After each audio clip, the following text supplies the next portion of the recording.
Je suis né à Enid, une petite ville perdue à l'intérieur de l'Oklahoma, fille d'un pasteur presbytérien. Mon père a consacré sa vie à l'Église, tout comme mon grand-père et mon oncle, qui étaient tous des personnalités respectées dans la communauté chrétienne thaïlandaise. Depuis que je suis petite, la religion est au centre de mon existence. À l'âge de 3 ans, il chantait déjà dans la chorale de l'église et la foi était aussi naturelle que la respiration.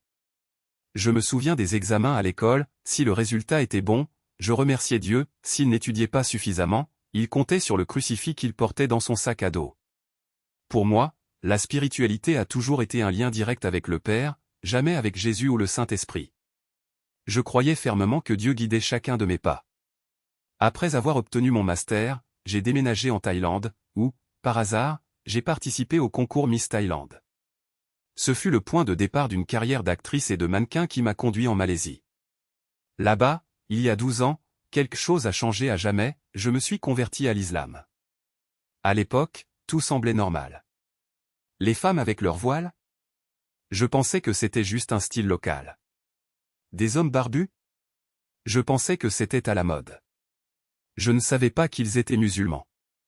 Ce n'est que lorsque j'ai commencé à travailler sur un plateau de tournage à un téléfilm de vampires que j'ai remarqué quelque chose d'étrange.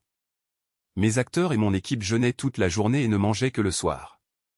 Je ne comprenais pas pourquoi, mais ils ont insisté pour que je mange alors qu'ils s'abstenaient. C'était mon premier contact avec le Ramadan, même sans le savoir.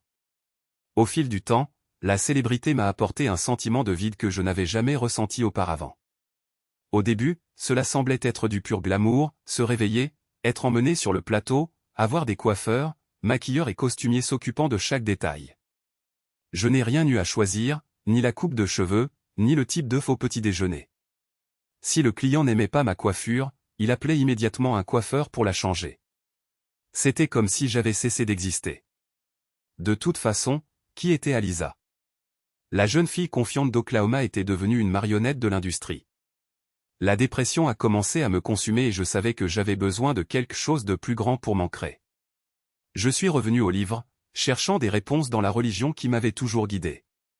Mais plus je faisais de recherches sur le christianisme, plus les doutes surgissaient. Comment un groupe d'hommes pourrait-il décider ce qui figurerait ou non dans la Bible? Comment pourrait-il prétendre qu'il s'agissait de la parole de Dieu, si elle avait été éditée et sélectionnée par des mains humaines? Cela m'a choqué. Pourtant, je n'ai pas abandonné. Je voulais retrouver la forme de culte la plus pure, remontant aux premiers disciples du Christ. C'est alors que j'ai rencontré un ami musulman en Malaisie. Elle priait 5 fois par jour, se prosternant en prière avec une dévotion que je n'avais jamais vue. Moi, fille de pasteur, j'arrivais à peine à me rappeler de prier 1 fois par semaine. Comment a-t-elle trouvé autant de discipline? Elle m'a invité à un cours dans un centre islamique et m'a donné des dépliants. À ma grande surprise, chaque mot semblait écrit spécialement pour moi. Le premier parlait d'Anatu, le dieu des aborigènes australiens, qui ne mangeait pas et n'avait pas besoin de nécessité physique, un concept qui m'a conduit directement au Tawhid, l'unicité de Dieu. Les histoires des prophètes me semblaient familières, comme si je les connaissais déjà dans une autre vie. Abraham, Moïse, des noms que j'associais au christianisme, mais qui prenaient désormais de nouvelles significations. L'islam ne semblait pas être une nouvelle religion, mais plutôt une continuation naturelle de la foi depuis Adam. C'était comme si toutes les pièces d'un puzzle se mettaient enfin en place. Ce n'était pas difficile à accepter, car les valeurs qui y étaient décrites résonnaient avec tout ce en quoi je croyais. Et contrairement à ce que beaucoup pensent, ma vie de mannequin n'a jamais été faite de fêtes et d'excès. J'ai toujours été plus réservé, préférant lire un livre plutôt que de me mêler à la foule. Maintenant, la question que je me posais était, comment être un bon musulman? Je voulais tout faire correctement, avec le même dévouement que j'ai vu chez mon ami. L'islam n'était pas seulement une croyance, mais un mode de vie qui m'a redonné le contrôle de qui j'étais. Et pour la première fois depuis longtemps, j'avais l'impression d'avoir trouvé ma place. Être un bon musulman? Je ne voulais pas me convertir et ensuite commencer à pécher. C'était ma logique à l'époque. J'ai pensé, j'ai besoin d'apprendre certaines choses. J'ai besoin d'étudier l'arabe, d'apprendre à prier, de comprendre tout ça, non. Et c'est précisément lorsque l'intérêt est devenu plus sérieux que les choses ont commencé à se mettre en place. Le même jour, j'avais déjà prévu une rencontre avec un bénévole d'El Khadin. Je voulais savoir, à quelle heure ces femmes se réveillent-elles? Combien de temps faut-il pour mettre le hijab? Cela ne devrait pas être rapide. Et la chaleur? Comment gère-t-il cela? Et le jeûne? À l'époque, j'étais encore plus mince qu'aujourd'hui. Comment passer la journée sans manger? Est-ce que je m'évanouirais? Alors, j'ai décidé, je vais suivre l'un d'eux pendant une semaine. Je vais chez elle à 5 heures du matin et je fais ce qu'elle fait. Juste pour voir si je peux le faire. Mais c'était dimanche, le jour d'école habituel. J'y suis allé en premier, et c'est à ce moment-là que Chérie m'a approché. Lisa, que sais-tu jusqu'à présent? Tu veux parler? Au fond, je pensais, j'ai fait mes recherches. Je me sens déjà musulman, je n'ai pas besoin de conversation. Mais il était si gentil que j'ai accepté de m'asseoir avec lui. Nous sommes allés chez Cheikh Hussein, nous nous sommes installés et j'ai commencé à lui dire tout ce qu'il me disait maintenant. À la fin, il m'a regardé et m'a dit, Lisa, je pense que tu en sais déjà beaucoup. Je pense que tu devrais te convertir maintenant. J'ai répondu, j'ai rendez-vous avec le bénévole dans 15 minutes. Je ne peux pas le faire aujourd'hui. Puis il a demandé, qu'est-ce qui t'arrête? J'ai fait part de mes craintes, j'avais besoin d'apprendre l'arabe, de comprendre le Coran, de maîtriser les prières, de le connaître en profondeur avant de franchir le pas. Il m'a regardé et m'a posé une question que je n'ai jamais oubliée. Peut-être a-t-il réalisé mon perfectionnisme, parce qu'il a dit, combien de temps pensez-vous qu'il vous faudra pour faire tout cela?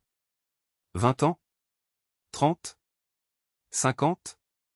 Et puis, quelque chose qui peut paraître simple, mais qui m'a profondément touché, rappelez-vous, je faisais des recherches depuis des mois, assoiffé de connaissances, voulant tout comprendre pour être un bon musulman. Il a poursuivi, Alisa, ne sais-tu pas qu'Allah réserve ce niveau de connaissance que tu recherches tant à ceux qui sont déjà musulmans? Ces mots m'ont pénétré comme un couteau. Cela ne faisait pas mal à cause de la colère, mais à cause de la reconnaissance. J'ai pleuré parce que j'ai compris que ma quête de perfection me paralysait. À ce moment-là, quelque chose s'est allumé en moi. Tout d'abord, j'ai pensé, si Allah m'a amené ici, s'il m'a montré ce chemin après une vie de recherche, ne penses-tu pas qu'il m'aidera avec mon père? Avec ma famille? C'était facile à accepter. Puis est venue la plus dure vérité, tout ce que j'avais dit au mon intérêt, mon dévouement, mes paroles n'étaient rien d'autre qu'une simple démonstration. C'était juste un discours. Jusqu'à ce que je prononce la shahada, je n'avais fait que parler. Pourquoi Allah me donnerait-il la connaissance si je n'avais même pas le courage de me soumettre réellement? J'ai tout compris. Et j'ai pleuré plus fort, parce que j'ai réalisé qu'au fond, j'étais déjà prête. Chérie, qui connaissait bien les pas de shahada, a vu que j'avais atteint un point de compréhension plus profond. Puis il a demandé, êtes-vous prêt? Ce n'était pas prévu, j'étais sur le point de rencontrer le bénévole.